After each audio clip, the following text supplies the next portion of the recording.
오늘의 말씀은 출애굽기 16장 1절부터 21절까지 말씀입니다. 출애굽기 16장 1절부터 21절까지 말씀, 구약 106쪽에 있습니다.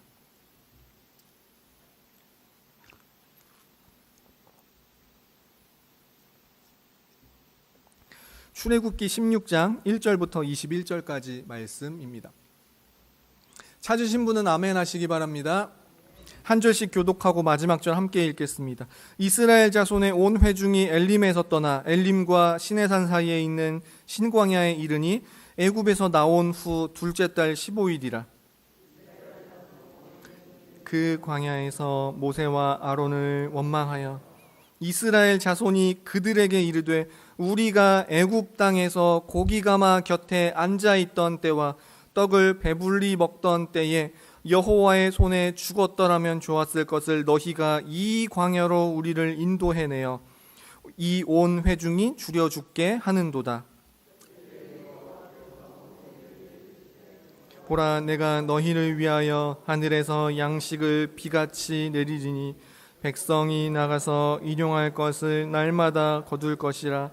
이같이 하여 그들이 내 율법을 준행하나 아니하나 내가 시험하리라. 여섯째 날에는 그들이 그 거둔 것을 준비할지니 날마다 거두던 것에 갑절이 되리라. 온 이스라엘 자손에게 이르되 저녁이 되면 너희가 여호와께서 너희를 애굽 땅에서 인도하여 내셨음을 알 것이요 아침에는 너희가 여호와의 영광을 보리니 이는 여호와께서 너희가 자기를 향하여 원망함을 들으셨음이라. 우리가 누구이기에 너희가 우리에게 대하여 원망하느냐. 여호와께서 저녁에는 너희에게 고기를 주어 먹이시고 아침에는 떡이로 배불리시리. 이는 여호와께서 자기를 향하여 너희가 원망하는 그 말을 들으셨음이라. 우리가 누구냐? 너희의 원망은 우리를 향하여 함이 아니요 함이로다. 모세가 또 아론에게 이르되 이스라엘 자손의 온 회중에게 말하기를 여호와께 가까이 나아오라. 여호와께서 너희의 원망함을 들으셨느니라 하라. 온 회중에게 말하매 그들이 광야를 바라보니 여호와의 영광이 구름 속에 나타나더라. 여호와께서 모세에게 말씀하여 이르시되 이스라엘 자손의 원망함을 들었노라. 그들에게 말하여 이르기를 너희가 해질 때에는 고기를 먹고 아침에는 떡으로 배부르리니 줄 알리라 하라 하시니라. 저녁에는 메추라기가 와서 진에 덮이고 아침에는 이슬이 진 주위에 있더니 그 이슬이 마른 후에 광야 지면에 작고 둥글며 서리 같은 것이 이스라엘 자손이 보고 그것이 무엇인지 알지 못하여 서로 이르되 이것이 무엇이냐 하니 모세가 그들에게 이르되 이는 여호와께서 너희에게 주어 먹게 하신 양식이라. 명령하시기를 너희 각 사람은 먹을 만큼만 이것을 거둘지니 너희 사람 수요대로 한 사람의 한 오멜씩 거두되 각 사람이 그의 장막에 있는 자들을 위하여 거둘지니라 하셨느니라. 이스라엘 자손이 그같이 하였더니 그 거둔 것이 많기도 하고 적기도 하나 적게 거둔 자도 부족함이 없이 각 사람은 먹을 만큼만 거두었더라. 모세가 그들에게 이르기를 아무든지 아침까지 그것을 남겨두지 말라 하였으나 순종하지 아니하고 까지 흥기고 냄새가 난지라. 모세가 그들에게 노하니라. 함께 읽겠습니다. 무리가 먹을 만큼만 거두었고 햇볕이 뜨겁게 쬐면 그것이 쓰러졌더라. 아멘. 일용할 양식으로 시험하시는 하나님이라는 제목으로 말씀 살펴보겠습니다. 어제 우리는 이스라엘 백성들이 마라라는 곳에서 하나님을 원망하는 것을 살펴보았습니다. 그러자 하나님께서는 원망하는 이스라엘 백성들을 향해 당장 심판을 퍼붓는 대신 그 쓴 물이 달게 되도록 하셔서 이스라엘 백성들의 그 원망함을 다 품어주셨습니다. 대신 그들에게 하나님의 말씀을 들려주시고 그 말씀에 순종할 것을 말씀하셨습니다. 그런데 어제 본문에서 하나님께서 이스라엘 백성들에게 그 단 물을 주시고 말씀을 들려주실 때 상황에 대해 이렇게 말씀합니다. 15장 25절이었는데요. 모세가 여호와께 부르짖었더니 여호와께서 그에게 한 나무를 가리키시니 그가 물에 던지니 물이 달게 되었더라. 거기서 여호와께서 그들을 위하여 법도와 율례를 정하시고 그들을 시험하실세. 이렇게 말씀합니다. 하나님께서 이스라엘 백성들의 원망을 단순히 받아주신 것뿐만 아니라 더 나아가 그들에게 하나님의 말씀을 들려주시고 그 들은 말씀대로 순종하려고 하는지를 시험하셨다라고 말씀합니다. 그런데 우리가 알기에 하나님은 절대로 우리를 시험하시는 분이 아니죠. 예수님께서 가르쳐 주신 기도에도 우리를 시험에 들게 하지 마시옵고라고 우리는 매번 고백을 합니다. 그러면 왜 하나님께서 출애굽 당시 이스라엘 백성들을 시험하셨을까요? 상황에 따라 이 두 상황에서 시험의 종류가 다릅니다. 주기도문에서 우리가 시험에 들게 하지 말아달라는 이 간구는 죄의 유혹에 넘어가는 시험이고요.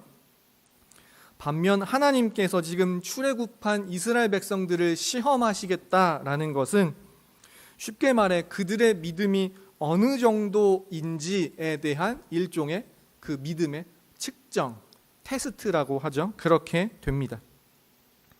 특히 오늘은 사람들이 소위 말하는 그 먹고 사는 문제를 통한 믿음의 측정입니다. 먼저 오늘 본문 1절과 2절 말씀을 함께 읽겠습니다. 시작. 이스라엘 자손의 온 회중이 엘림에서 떠나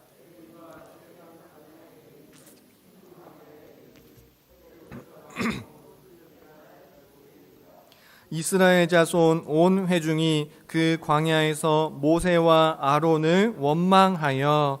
아멘. 이스라엘 백성들이 마라 사건 이후 엘림이라는 곳에서 12샘이 있는 그곳에서 목마름을 해결했습니다. 그리고 다시 이제 시내산으로 가는데 이번에는 그 중간 신광야에서 배고프다라는 이유로 모세와 아론을 원망합니다. 참고로 오늘 본문에서는 원망이라는 단어가 계속해서 반복해서 쓰입니다.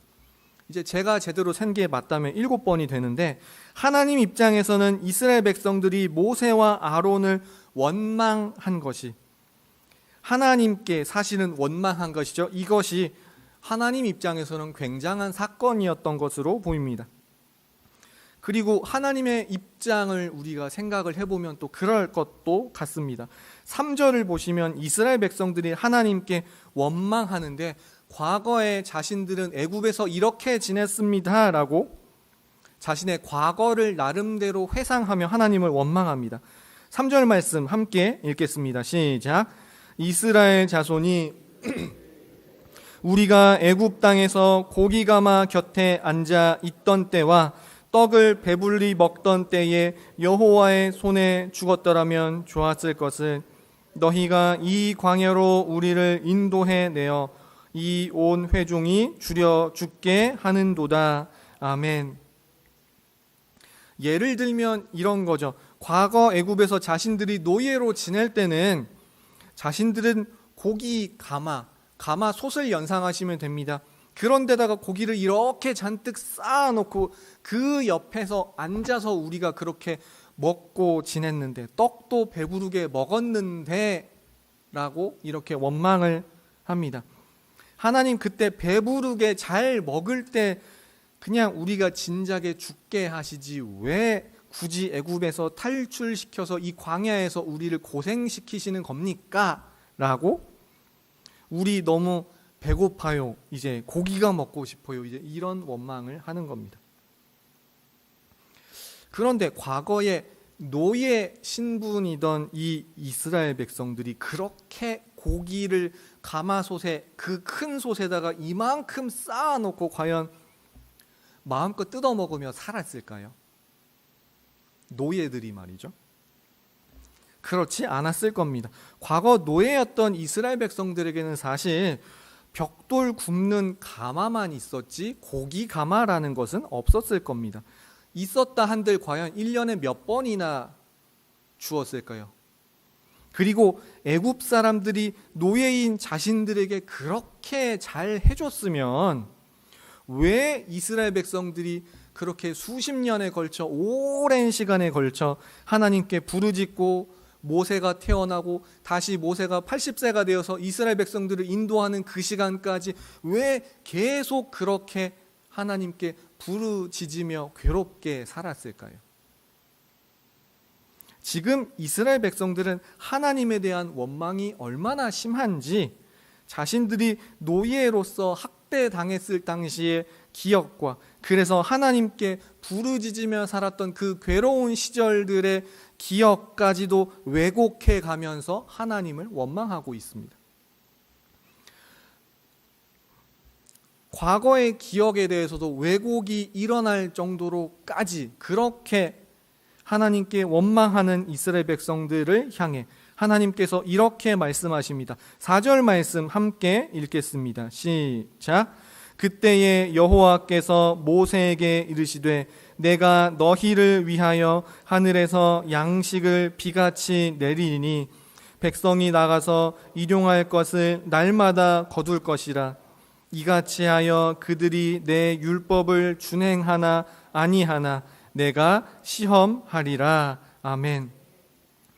이번에도 하나님께서는 자신을 향해 원망을 퍼붓는 이스라엘 백성들에게 심판을 퍼붓는 대신 은혜를 베푸시고 이때부터 약 40년 동안 이스라엘 백성들은 매일 아침마다 새벽마다 하나님의 은혜를 경험합니다. 무엇이죠? 만나입니다. 이때부터 약 40년 동안 가나안 땅을 정복하러 가서 가나안 땅에서 나는 음식을 먹었던 이제 여호수아 5장의 사건이 있기까지 하루도 빠짐없이 만나가 내렸습니다. 안식일을 빼고 말이죠.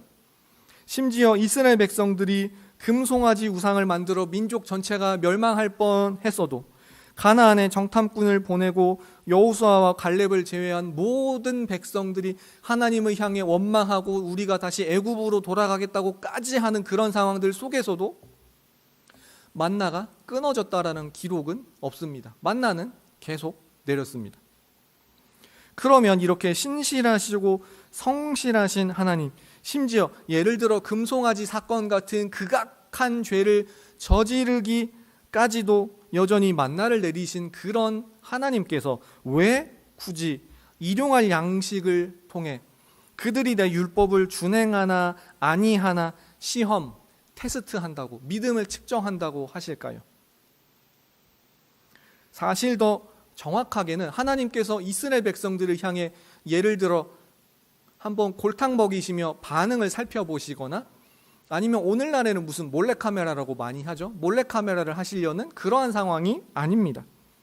그냥 매일의 일상 그 자체가 믿음의 측정입니다. 19절과 20절 말씀을 함께 읽겠습니다. 시작. 모세가 그들에게 이르기를 아무든지 아침까지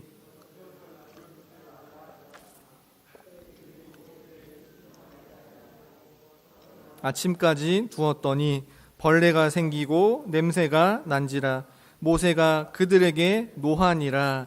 아멘. 하나님께서 매일 아침마다 새벽마다 만나를 주시겠다. 매일 두 몫을 거둬야 하는 안식일 전날 빼고 이제 매일 주시겠다라고 하셨는데 아침까지 남겨두는 사람이 생겼습니다. 왜일까요? 혹시 내일 안 내리면 어떡하지?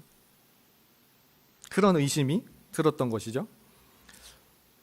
그런데 여러분께서는 혹시 만나가 내린 것을 본 적이 있으신가요? 당연히 없겠죠. 왜냐하면 이 만나라는 것은 여호수아 5장 이하에서 이제 가나안 땅을 정복하러 들어간 후에 그곳에 나는 그 땅에 나는 어떠한 소출을 먹은 후부터는 만나가 그쳤습니다. 그때부터는 가나안 땅에서 채집, 사냥, 농사 짓거나 가축을 키우거나 하며 일용할 양식을 챙겨야 했습니다. 이때부터 가나안 땅을 정복해 나아가던 이스라엘 백성들과 우리의 고민이 똑같습니다. 혹시 올해 농사 망하면 어떡하지? 혹시 우리 집 양이 없어지면 어떡하지? 외양간에 우리 집 소가 도망가 버리면 어떡하지? 코로나 때문에 불경기가 계속돼서 사업이 망하지는 않을까? 사업장의 월세, 우리 집 집세 낼 수 있을까? 취업할 수 있을까? 취업한 건 감사한데 월급날이 아직 한참 남았는데 버틸 수 있을까? 공무원 시험이나 임용고시나 또 공인중개사 시험 같은 것들 합격할 수 있을까? 그리고 합격하는 그때까지는 무슨 수로 버틸까? 역사가 아무리 지나가도 모든 사람은 다 먹고 사는 문제로 고민을 하며 삽니다. 그냥 살아가는 자체가 믿음의 측정이 이루어질 수밖에 없습니다. 이쯤 되면 한편으로는 광야 생활한 이스라엘 백성들로 그 나름대로 부러울 지경입니다. 그들은 40년 동안 광야에서 그 천막 생활을 버티기만 하면 다음 날에 여지없이 만나가 내리고 그것을 먹으면 되었던데 말이죠. 그러나 우리는 우리가 수고하는 것이 혹시 헛수고가 되면 어떻게 하나, 헛수고가 되면은 당장 먹을 것을 걱정해야 하는데 그렇게 살아가죠. 내지는 큰 돈 들어갈 때 잘 대처하지 못하면 길거리에 혹시 나앉게 되지 않을까? 이 땅에서 살아가는 매일매일의 삶 자체가 믿음의 측정이 될 수밖에 없습니다. 주님 나라 임할 때까지 말이죠. 그래서 예수님께서도 주기도문에서 이런 기도를 가르치셨습니다. 오늘 우리에게 일용할 양식을 주시옵고 라고 기꺼이 기도하라고 그렇게 가르쳐 주셨습니다. 사랑하는 성도님들, 일용할 양식을 위해 기도하십시오. 코로나19가 우리 사업장, 우리 가정, 그리고 우리 교회가 코로나19 때문에 너무 흔들리지 않도록 위해서 기도하십시오. 그리고 하나님께서 그런 우리의 기도를 받으시고 우리의 매일매일의 이 일상을 지켜 나가실 줄 믿습니다. 물론 하나님께서 우리의 기도를 받으시고 지켜주시겠죠. 그만큼 우리도 매일 땀 흘리며 그 나름의 수고를 해야만 합니다.